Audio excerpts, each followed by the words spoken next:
every challenge that was put in front of me made me better at what I do, because I had to learn, like I always did in life, being a dyslexic kid, I had to learn how to do what other people just took for granted because it was easy for them.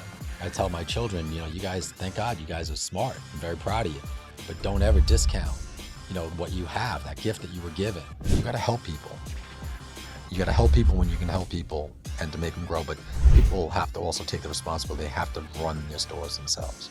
We're not here to run your store. We're here to advise you. We're here to give you the guidance. We're here to give you the tools that you need and the prep manuals and the instructions and documents and all these other things, but you have to be the physical person there. If you think that somebody else is going to run your operation for you the way you run it, you're mistaken. So few people ever get opportunities in life. When you get the opportunity to do something, don't think it's coming again. Take it and run with it. Welcome to the Zero to Profitable Franchise Podcast, the best place for you to come to figure out the right franchise to buy and how to get and stay profitable. My name is Tarek Johnson, and I've bought, grown, and sold multiple franchises and got myself free from corporate America, and now I'm on a mission to help you do that too. Here you'll find some of the most in-depth profitable franchise secrets, tangible strategies, and specific mindsets to help you create your dream life through franchising. So you've been in the pizza business for 30 years, which is interesting. So what do people need to know about being in the food business? It's a different animal. I've run different types of businesses. It covers, there's so many different moving parts that unlike other businesses, first you're dealing with perishable items. So it's not like a shoe that you could return. It's something that if you have to return, it's waste. But it's fascinating. I always said it's like this. I was involved in the music industry. If you run a successful restaurant, it's like being a restaurateur is almost like being on stage. It's a fun thing. People get to know you. Everybody knows you in the local neighborhood. But if it's not run correctly, it's a big nightmare. So I always remember I dealt with the management side of music and sitting on the side of the stage and going, wow, that's pretty cool. Like the guys on stage. Yeah. When you're running a really successful restaurant, it's like being on stage. And it looks cool, but behind the scenes, it's like, it's crazy, right? Yeah, you have to be dedicated. There's nothing easy. My pitch is, I probably have the worst pitch in the world. Whenever I would sit down with potential leads to buy a franchise from my organization, I would tell them the difficulties. I would let them know the downturns. You can't give any fantasy to a restaurant business. It's work. Yeah. And until you get your, debt service paid off, you're running that thing yourself. And if you're not running it yourself, then you're doing yourself a disservice. Yeah. And it's actually harder to own, isn't it? Do you think it's harder to own one than like 3 or 5? No, I mean, I've run multiple restaurants. I've owned multiple restaurants. I found it easier in some ways because you have a pool of people to pull from. So if you're down, if you have multiple. Yes. If you're short in one area, you can pull somebody from some other area. So that does make it a lot easier, and it allows you, if you got to a point where you're not involved in the operations on a day-to-day basis, meaning you're running the administrative side of it, you're making sure that your managers are doing what they need to do. No, I think that's easier than running a single restaurant. I think the single restaurant is the hardest part of it, but you have to learn that before you can go to step 2. I think the mistakes people make is when they grow too fast. Oh, interesting. Yeah, it's my wife and I started out with the juice and smoothie bar franchise, and part of the mindset was like, oh, we like making juices and smoothies. It's healthy. We want a healthy option. What I quickly learned was the difference between, and it's interesting to see how many people get caught up in buying a franchise just because they're like, ooh, yeah, we like it as a customer, we like the product, not realizing that the running of the business is completely different than the actual product, right? It's like a whole different animal. Yeah, I mean, I think what people get lost in sometimes, some franchisees you're buying into a franchise for a system to follow the system. Yeah. And if you stay in that scope of following that system, you're going to be more successful. You have a lot of people that get involved, and they're going to try to rewrite it to be the way that they want it to be, but then that's not following the reason you bought into that system. Yeah, there's a lot more to it. I mean, I went into it as a novice. I never owned a restaurant a day in my life. I never worked in a restaurant a day in my life.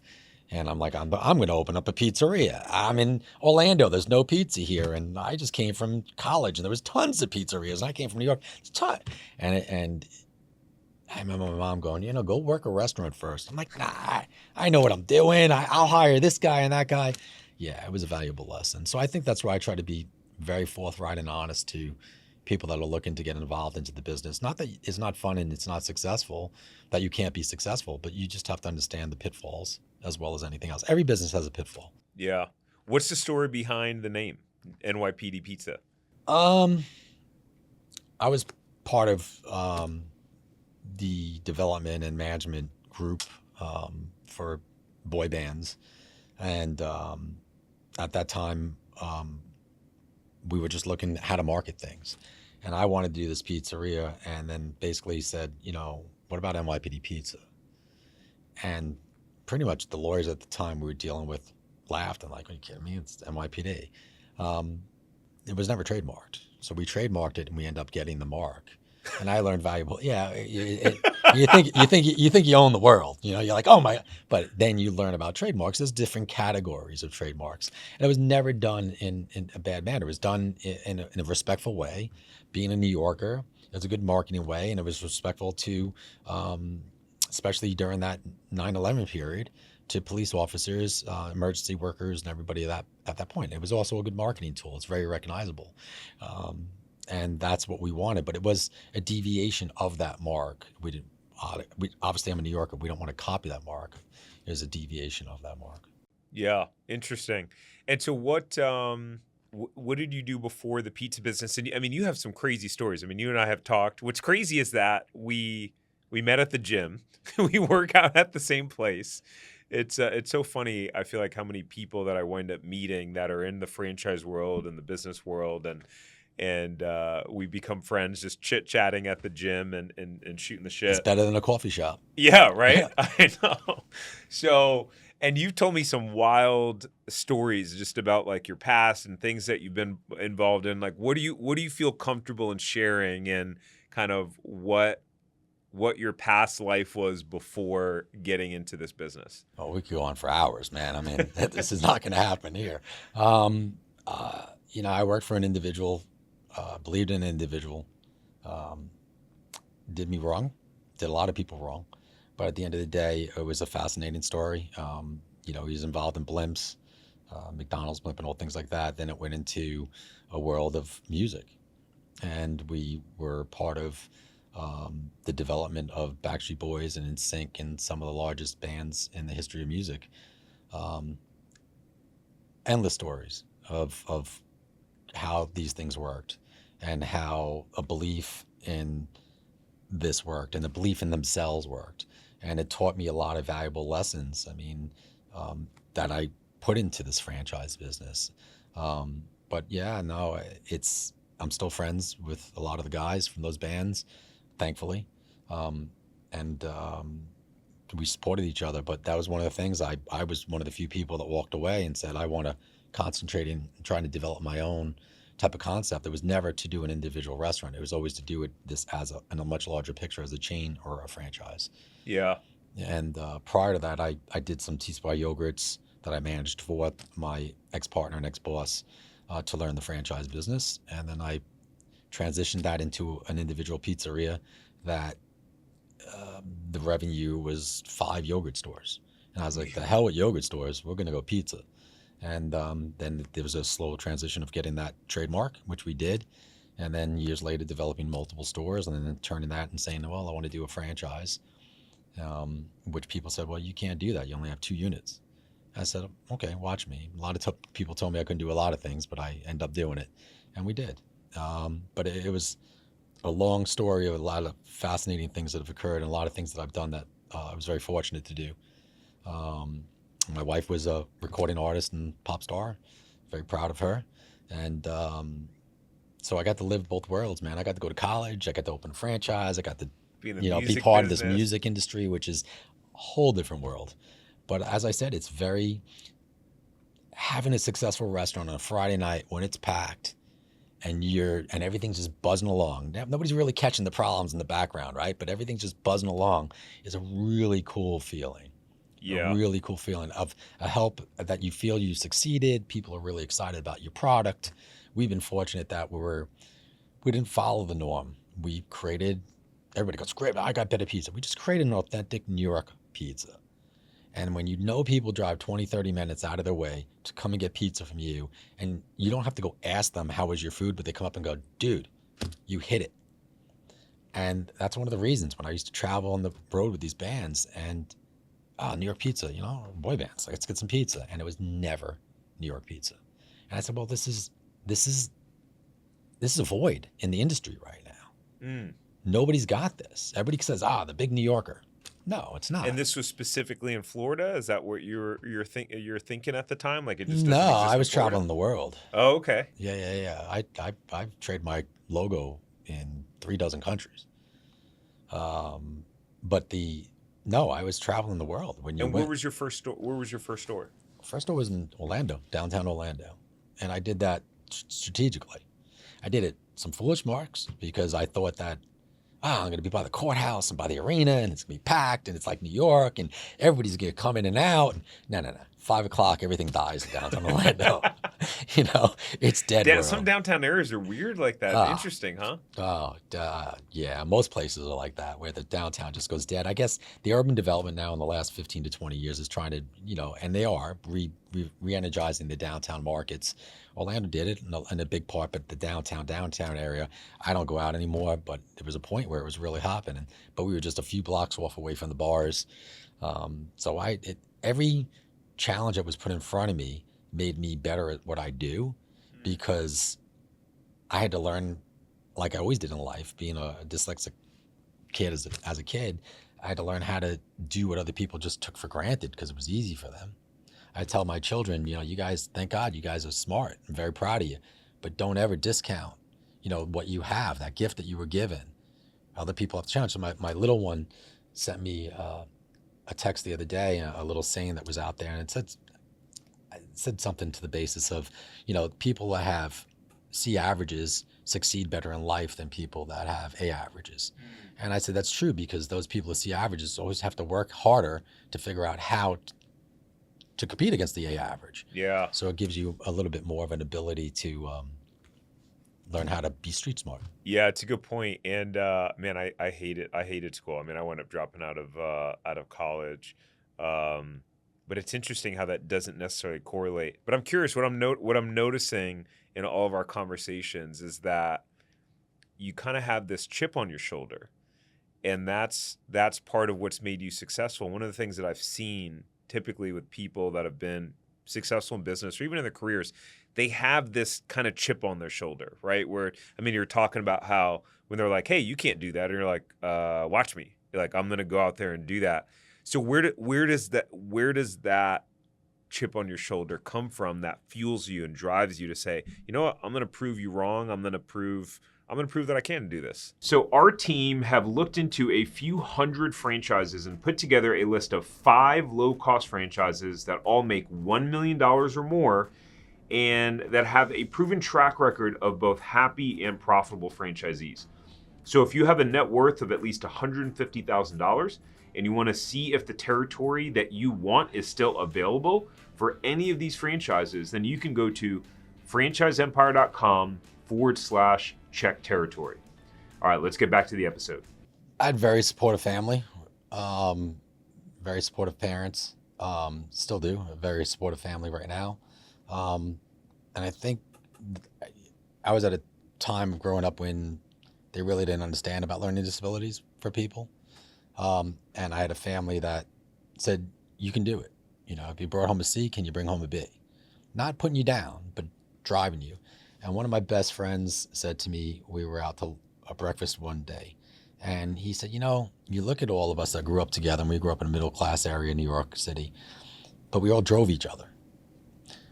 Not against each other. In a way, it was never competitive, but in a way we competed with each other to succeed. And we all pretty much did really well. And I can't explain it because it wasn't competition. It was just driving each other. You're going away to college, so I want to go away to college. But I think for me is when people said you couldn't do it, that challenged me. That I was going to do it. as stupid as right now in pickleball. All right, I'm playing against a bunch of tennis players. I never played tennis, and I'm out there chugging along and trying to make it work, and I'm actually getting much, much better. But that was the way in life. Yeah, I told my wife that I had when I was unfamiliar with words, my vocabulary was like third grade level my junior year in college. Now, I was never supposed to be in college. They told me I'd be lucky if I graduated high school. And my parents passed, God bless them. I found that letter, like going through the paperwork. I said, see, babe. And I remember I played in college, junior year of college. And I did 6 years of college. So it was a long time. And it was a little frog game. And it was like 5 words, and the spider coming down, and the frog had to get the bug before the spider came down. It was like a little kid game. But that's how I was driven. I went for that extra help, and I didn't give up. And I guess to this day, I mean, you're not going to develop Relaunching Pizza in Orlando. You can't do that. Okay, watch me. You can't develop a franchise. Okay, watch me. You can't graduate high school. Okay, watch me. You can't get a 2-year degree. Okay, watch me. You can't get a 4-year degree. Yeah, watch me. It wasn't easy, but I guess sorry to talk around in circles, but it's having the right support and the right belief in yourself. I don't think it's a chip. I don't believe I really have a chip. I think I doubt myself more, and I think that's what drives me. And sometimes with business, I don't know if it's drive or pure stupidity. Because if you truly knew what you had to do to achieve what you did in life, and what I had to do in life, or anybody has to, and you saw that lined up in front of you, would you make that same choice? You don't know. But it's a lot of work. People take for granted what entrepreneurs do and the chances they take and the risk the family takes to be involved, especially in this day and age today. It's harder today than it's ever been. I remember my dad saying, "What do you mean you got to give 20% down for a loan for a business?" Like, what do you mean, Dad? What do you do? He was a developer in New York, right? I said, I'd go 50-50 with the bank. We'd buy the land, put the money up, start a corporation, develop the land, sell the houses off, and dissolve the corporation, go to the next one. And I said, well, it doesn't work that way anymore, Dad. And that was in the 90s. Interesting. So you have to be driven. You have to have a little bit of stupidity, and you have to believe in yourself. And you have to have people that believe in you. And you need luck, and you need timing. Yeah. Bill Gates said it once in an interview. I'm not sure the exact verbs, but it was like, if I was born years earlier, the technology wasn't there for me to do what I did today. Yeah.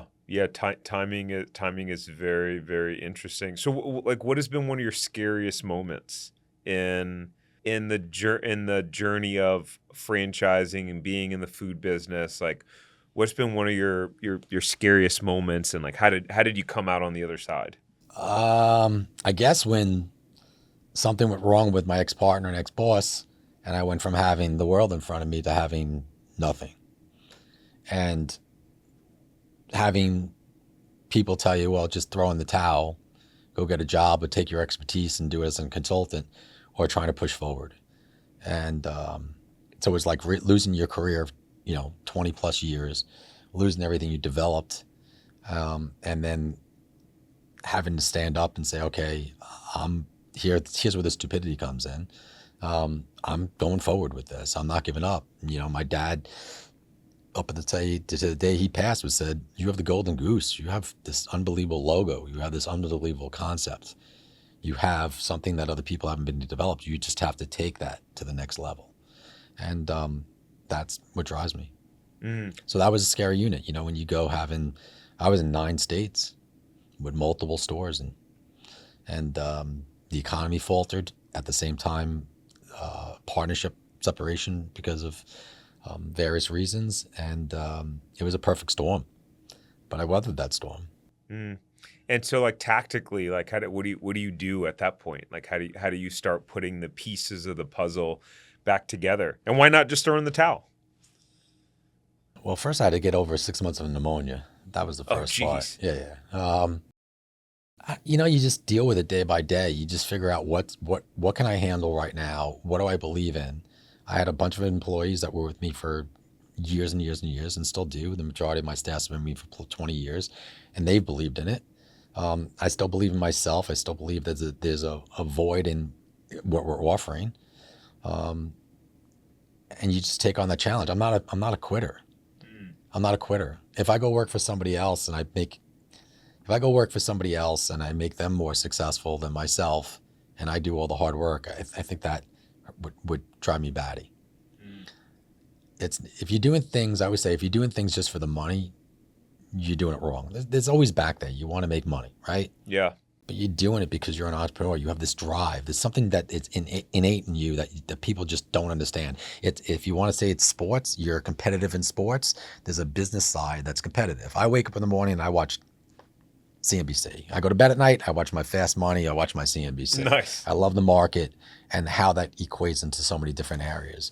But yeah, I just did it. I just don't give up. I felt that we had something to offer. We had some major misgivings that were in front of us that weren't due to us, and had enough people around me that believed in what I believed in. So let's move forward. And what do you, I mean, you've worked with dozens and dozens of franchisees, right? Like what makes the difference between the franchisees who wind up being successful versus the one who don't? Is it money? Is it just smarts? Is it like what have you seen as the trend? They follow the system. So they're focused on the system. They're focused on what we give them, and they're focused on their customer. How often do people actually follow the system? What percentage of time? Oh gosh, I couldn't break it down a percentage. Less than I would want it to be. Okay. You do have some people that come, location. There's no doubt about it. One of the biggest problems today in this immediate market, because we're only looking to develop the Florida market right now, is the cost of rent. We have 3 franchises now, franchisees that are signed, that I'm the franchisor that's not going to lock you in just to get you open. We need to find something that makes economic sense for you and for me. Because if you don't succeed, I'm not succeed. So you have to be very critical. I think the first time that I came out, we were just selling. Now you have to make sure that the franchisee believes in your brand and believes in what we're putting out there, the ecosystem that we're doing. Well, 25 years ago, it was easier to get financing. Oh, yes. It was easier to get funding. Rents were cheaper, Yep. right? It was a different ballgame. A lot more challenging today. It seems like a lot of the big companies are just absorbing these large spaces. They have millions of dollars. They're building multi-million-dollar restaurants. A lot of the bigger companies are coming in and paying whatever the developers want to charge, and sometimes have to charge because the cost of construction's gone so high, and filling these spaces. We just looked at a space last week, and we came back and said, well, it's in a dead area, not a dead area. It's in a good growth area, but it's in Haines City, Florida, which is a highly growing area. But this center was in the middle of nowhere, had some new development, had a lot of development that was going to occur in the future. And I said, let's be creative. Let's go in with an offer that's lower, that makes sense. Let's run the numbers. Let's do a natural break point. So we have a percentage rent. So we get this franchisee's numbers right at the beginning so they can make a living. And then when that area grows, and we went to go speak to the local businesses, what they're doing. And when that grows and the area grows and the revenue goes up, then the developer and the landlord can make more money, and we hit a certain break point, then it'll transition over, and it gives everybody an even playing field. Because you can't put somebody into a concept, into a location, just to put them there. It has to make economic sense. The numbers have to work, and there is the unknown. You don't really know, because you don't know how that franchise is going to really operate. You don't know. You could vet them as much as you want. Until that store opens, you do not know. I've seen people, I've had the best results with people that have no restaurant knowledge. Interesting. Why do you think that is? Because they follow the program. They don't try to reinvent the wheel. So if someone came to you and said, hey, I've worked in the pizza business, I have experience in the field, would you be like, hey, no, I don't want it? Not at all. You got to speak to everybody. You have to speak to everybody.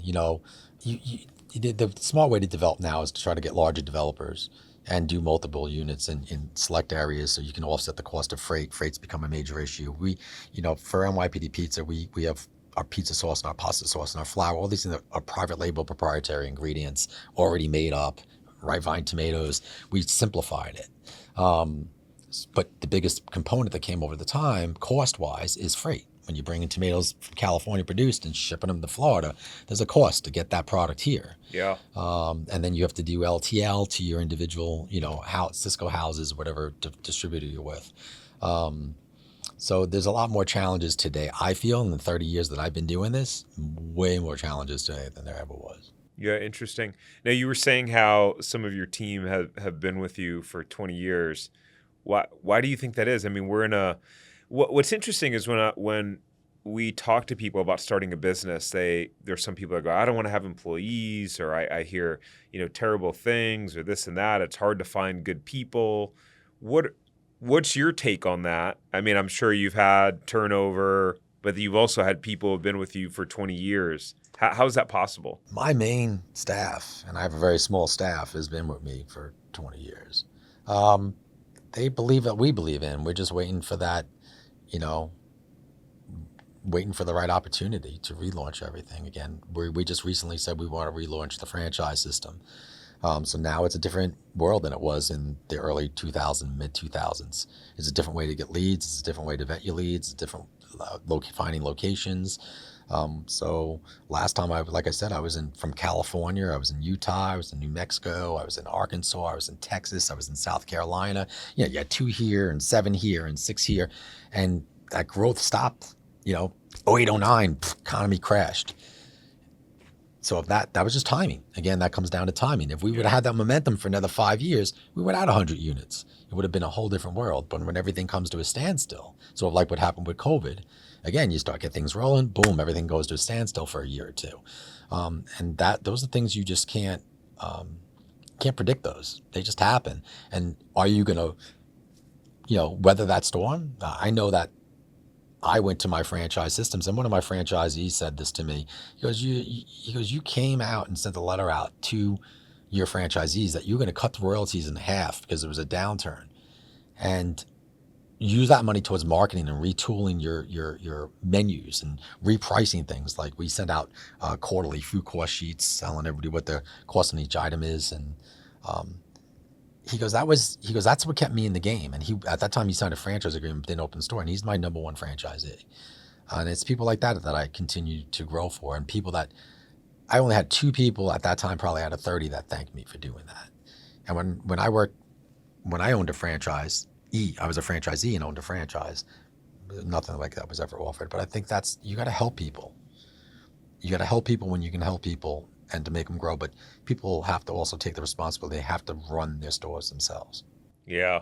We're not here to run your store. We're here to advise you. We're here to give you the guidance. We're here to give you the tools that you need, and the prep manuals and the instructions and documents and all these other things. But you have to be the physical person there. If you think that somebody else is going to run your operation for you the way you run it, you're mistaken. You can find somebody. I have 2 individuals who've been with me for 15 and 20 years, that my ops people, they're the ones that go out and do the corporate training, and they're dealing stuff in my corporate store right now. But those are hard to come by, but they're there. Franchising just makes it that much easier to get a business going because it's already done things that are proven, but you must still run that individual business. You still got to execute the game plan. Doesn't matter if it's a restaurant, if it's a cell phone shop or a bookstore. You still have to. It's that personal relationship with your customers, your personal relationship in the community that you're in, and how you market out to others is not just today. It's different than it's ever been. It's not as much as doing mailers like it used to be. It's pretty simple. Now it's this social side, and but it's also being involved with schools and other things. Yeah. So what do you do for marketing? Tell me about that. Because at the end of the day, like, you could have the best product on earth, but if people don't know about it, you're not going to succeed, right? So how do but over the years, what would have been some of your strategies and kind of game plan of how to get people in to the stores? Yeah. We never really marketed. The product sold itself. Wow. That's incredible. Yeah. We do certain campaigns like a 2 for Tuesday that we always do, a buy one, get one free. I remember when I was a kid, Tom Carvel had buy one, get one free on Wednesdays. And I don't care if it was 20 below. My mom was taking the family out to get buy one, get one free Sundays at Carvel. So when I said, what's my slowest days? And they were Monday, Tuesday, Wednesday. I said, well, let's take the hump day. I'm not a hump day. Let's take Tuesday and make that 2 for Tuesday, because when I went to college, it was 2 for Tuesdays for drinks. And I was like, we'll do that for pizza. So we took a really slow day and made it a really busy day. And that also got people to understand different products, because we did it for dine-in. So it was getting people to try different types of product. But no, we really never did any marketing. To this date, I have not taken marketing, even though it's in my FDD. I have not taken a marketing percentage. I will when we get to certain stores in that particular market that makes sense and shows results. Now the world has changed to this TikTok world and these influencers, where you always used to struggle with waiting for that food critic to put out that write up on you, which thank God we done great. But now you have these influencers, which is nuts. Yeah. And sometimes they really hit well, and they got some really cool stores with really good stuff. And other times it's like, really? But people gravitate towards that. And to me, being a bit older and my kids being younger, it's something that our generation has to better understand. Hey, so if you want to figure out if you should buy a franchise and learn the fastest and easiest way to figuring out the best franchise to buy and everything you need to know about the process, then you'll want to go get access to our Franchise Buyers Academy. In our Franchise Buyers Academy, you'll get a behind-the-scenes look into specific franchises and exactly how much money they are making. You'll get simple formulas for finding money-making franchises and a blueprint on how to scale them into a franchise empire that can be sold for a lot of money later on. You'll be able to finally answer the question on, should I buy a franchise? Now you can get access at franchiseempire.com/FBA. Now let's get back to the episode. Yeah, we're in the world. I mean, attention is currency now. And it's interesting. There's some of these little smaller restaurants that I'll see on Instagram or whatever, and some of them have 50,000, 100,000 followers, where they're just posting pictures of their food or different things like that, and they're busy because of what they're doing on social media. In your right mind, 30 years ago, would you ever think that a concept that sells one product and one product only would be a phenomenal success, doing $5 million a year out of a unit? I mean, it blows my mind. And I'm not saying it's a bad product at all. What are you talking about? Well, like you go look at like you go look at a Cane's down in Orlando, and my kids are like, we gotta go. And I go there and I'm like, it's good, and they got a good vibe. But I'm like, holy shit, dude, this is crazy. They sell a tender, 2 tenders, 6 tenders, tender sandwich. Take your pick. Oh, hey man, I am jealous of you guys. You guys are awesome. Excuse my language. But I never thought, and I agree, in this day and age that there's the days of having these heavy set menus with 10 million items. We just reduced our menus by about 20%, and we're going to continue reducing our menu mix because we have to be focused on quality and consistency. But I think it's a complex world now, and people just want simplicity. But I never, in my right mind, said, I'm just selling cheese and pepperoni. That's it. That would be interesting, huh? Yeah. I wonder how that would go. Yeah, I don't think it'd go too well. You don't think? Not willing to take that chance. Even though my favorite pizza is a cheese slice, and I eat 2 of them a day. So what do you think is the secret sauce then around someone like a Cane's, right? Like how do they? Because those things are millions of dollars to get open too. Yeah, freestanding. It's a crumble cookie, it's a Chick-fil-A, and that's sort of now. I don't know, man. Is it the social side of things? I mean, people tried it, didn't work. Timing, luck. Location, I've been to Cane's in Utah. They weren't packed like the one here in town. It's the new one. I'm a White Castle lover. I love White Castle. It opened in Orlando. Did you see the White Castle when it first opened up on Daryl Carter? Yeah, it was freaking 3 hours for White White Castle. Yeah. It was cheaper to fly to New York, go buy them there and fly back than to wait in line there for it. I didn't wait in line. I waited a few months, but I love my White Castle I was raised in. I don't know, man. there is good food. Canes and these people do have a good quality product. They've got a niche. I could tell you, my kids are foodies. I don't know about your kids. My kids like food, and they like the Chipotle, and they like certain niches, and they go to it and they gravitate it, and they see it from TikTok. Yeah. I think it's good in some ways, and I think it's very unfortunate in other ways. I think that mom and pops are getting crushed. Yeah. I think you have to have a rapid growth of a concept. I think the quality of food in Orlando, which is a very challenging. I never understood when we succeeded being number one. Like I was number one at TripAdvisor out of 3,000 restaurants for months. We were sitting in the top 10 for without like 3 barely years. doing any marketing. No marketing. No marketing. Not just the quality of the product. And TripAdvisor I always liked because I used to use that on the road with when we were on the groups. You could see, I don't want to say names, but certain social sites were pay me and we'll rate you higher. TripAdvisor is one that never asked you for that. Oh, Yelp. I don't want to give comments. But it's funny how everyone knows who someone's talking about when they say that. Well, they just called me the other day too, and the guy was nice. I haven't heard from Yelp in years, and they're like, and I said, you guys were really bad in the past. And I remember one time because I called up from my corporate store, I said, and I wrote in, I said, I got 1 star because he's out of my delivery zone. Didn't get my food. He's out of the delivery zone for that unit. And I want this 1-star rating taken down because it has nothing to do with food. And they wouldn't take it down. And things like that. Somebody puts their life savings into a business and they can be destroyed because the algorithm on some program won't review that and take that down. That could be a competitor too, and it's completely fake and like literally anyone could go on there and write a review. You have to answer everybody back. You have to, good or bad, you have to write back. And sometimes you learn some valuable things from people.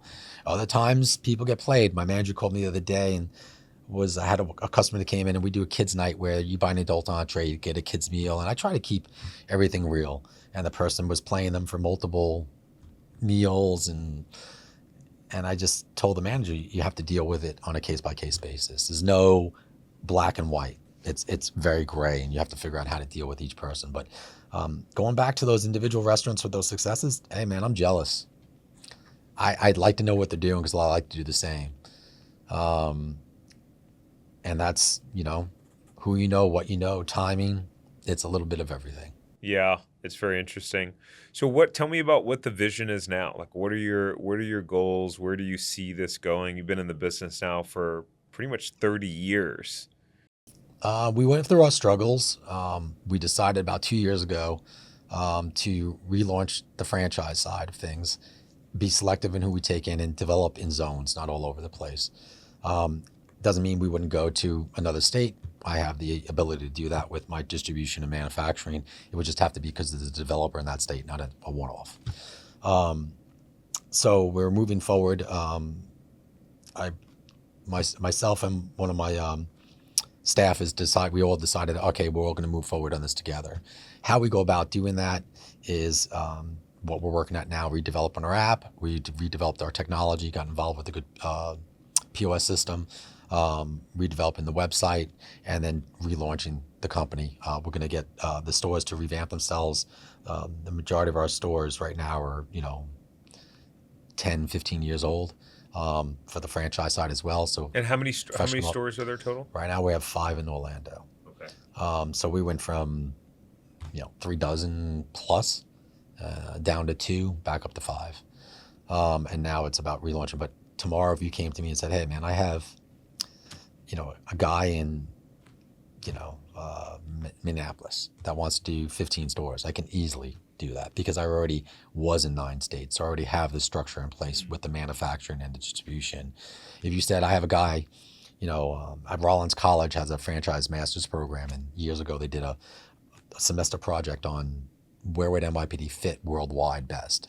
And it was interesting. It was really, really, at first I was like, I've done a lot of things like that. And they came out with this whole little thesis. And I actually was reading it the other day of where you would go. And it taught me some valuable things. So you learn every day. But if somebody came to me and said, we want to do the UK, which I know very well, I could easily do it. I own my mark there. I own my mark in Australia. I own my mark in Europe. So, and I took my proprietary products that produce 80% of my menu mix, and they're all shelf stable, and I could ship them anywhere in the world because I'm dealing with major manufacturers. So I'm either looking for an individual group that would get involved and facilitate a more rapid growth because of what we built behind us allows that growth, or we're going to build organically again, or a hybrid of the two. Mm. And do you think that the pizza space is getting too competitive? Like nowadays you have all these different, very corporate type feeling concepts. Like what do you think about that? Well, you hit something on me. So when I dealt my franchise, I always said that we want to be a franchise that doesn't feel like a franchise. It feels like a mom and pop. So you give the ownership of that store. It always looks like an NYPD when you walk in, but there's always something a little bit different. So we do a thing called local flavor, which is a few items or ingredients that we allow to work for that local community and gives a more mom and pop feel. Pizza industry's always been competitive. I think independents are getting crushed. I think the product in New York is changed a lot. Where you used to go to VIP for Sicilian, and you used to go to here for the sweet sauce, and it's just a lot of different variations are coming in because different ethnic groups are bought into and putting their own little niche into it, and then the corporate world has gotten into this subway lineup type of situation. So I said, no, I think that's great for us because it leaves an open void. Interesting. There's nobody still. I always get a little nervous when a new concept comes out. There's still nobody doing what we do. Mm. Yeah, fascinating. So what do you look for in a franchisee? And make sure they're capitalized correct, because the first thing that could ruin a person if they're undercapitalized. That's a challenge. You have to have a one-on-one meeting. It's not about selling a deal. It's about selling to the right franchisee, because every franchisee that you make successful or you help to be successful, I'm not making them successful, they have to make themselves successful, is only going to help you grow the brand. When you have a franchisee that calls you 10 times a day for something that just takes away time from you, and it could be something that's important, most of the time it's not, it's just that's that person's personality, you don't want that. So I look for somebody that has like a similar mindset, similar entrepreneur skills, and they can be involved in restaurants or not involved in restaurants. What can they offer to facilitate? When somebody comes to me and thinks, I'm going to develop 20 of these right away and I have no knowledge, dude, slow down. You got to get one done. Yeah. We'll worry about two later. Because one sets the tone for everything. If the first one doesn't work, generally people don't wind up moving on to the second and third and fourth. And when you're, I consider ourselves, in my materials right now, we consider ourselves a boutique franchise. Because we are right now. We're one-on-one with you. We're small. When you have 500 units, you're a number. It's like working in the corporate world. When you're dealing with a smaller concept that's growing, we really get to know you now. The challenges now are getting the right franchisee that can afford to build these places. I haven't really looked outside the Florida market right now, but Florida's gotten to these personal guarantees on people, on sites and things of that nature, that you have to be really qualified to understand what you're doing. It adds a different layer of pressure on me, because I have to guide you in the right direction to get the right type of location for the right type of deal. And I think those deals are harder to come by these days. Doesn't mean that they don't happen. And when we find the right one, which we have one that's going to be going into a great center we're really excited about, but we have to wait 1.5 years for that center. Wow. Yeah. I've experienced that when we signed our lease at a shopping center that wasn't even built yet. But personal guarantees are wild. I mean, the fact that you can open up a spot and then eventually sell it, and the personal guarantee, you still are personally liable even after you then transfer the ownership of that store, and your liability is essentially unlimited, to at least limited to the extent of the lease term. But I have a real problem with it. I think it's wrong. I think we're hurting entrepreneurship on every level, not just restaurants. I think it's really absurd when the restaurant costs you $400,000, $500,000, $600,000, $1 million to build, and you're asking for a personal guarantee from that individual. That's absurd. Yeah. Absolutely absurd. Have you lost your center? Are you losing your space? No, we just enhanced your space. We just brought in 3 times the amount of AC tonnage you need. We just increased your pipes. We just made it more marketable. In the state of Florida, we just paid your impact fees, which is a sizable amount of money. So I think it's greed to its utmost. And they'll sit there, and I think it's absurd. And I think you're seeing a lot of empty spaces because the legal side's sitting there going, yeah, don't worry about them. We got them on the hold. They got $2 million in assets. Let that bill run up, and then we'll attack them. And that's just wrong. Everybody's going to take a risk. If you built that building, you're taking a risk. If we're building a store in your building, we're taking a risk. If it doesn't work for us, we move on. We lost. You're going to rent it out to somebody else. That's the risk of buying your building. And I think that's the commercial side. And that's why I believe you look at these big corporate structures building these land leases or owning the land themselves, because the other side's not really it's not really working. It's not right. It works. Thankfully for us, we're successful. Yeah. But it makes it challenging to me as an individual, even we're looking for another corporate site right now. I'm in this town for 29 years. What are you talking about, a personal guarantee? I'm in my last site for 25 years. 25 years. Most people don't last a year. So it's something that a recession, which we don't want to hear that word, will clear out, but not if the developers all get bailed out again. Yeah. And I think that's part of the problem. I think that developers have to take it upon themselves. Then go back to percentage rent. Go back to a natural break point. So get the individual store to make money and that individual owner to make the money they need to make, and it goes past that break point, then everybody shares in the profits. Yeah. And it's fair. Yeah, because landlords really, I mean, at the end of the day, I mean, do they want you to be successful? Of course, but it doesn't matter as long as you pay your rent. That's the only thing that matters. But you look at some spaces you and I live around, and there's one center we could talk about, and I'm amazed that this area. Is it the new one, or are you talking about the new one? No. But over by Day Hill and Isleworth. Okay. That center should be full of all high-end, really beautiful places. And they're throwing in nothing that they're leaving vacant because they probably got personal guarantees, and raising rents to a point that people are not making it, and credible franchisors are going out. And then they put in these independent. It's like, why? That should be the pristine, high-end. When you develop something new now, we understand the construction cost is high. So they're going to charge more rent. When you see a landlord that's owned the center for 30 years and say, well, we're going to charge that market rent too, you're creating a major problem for everybody. You've already paid. You've already leased. So at the end of the day, why are you trying to get the market rate on everybody? Just get quality people in.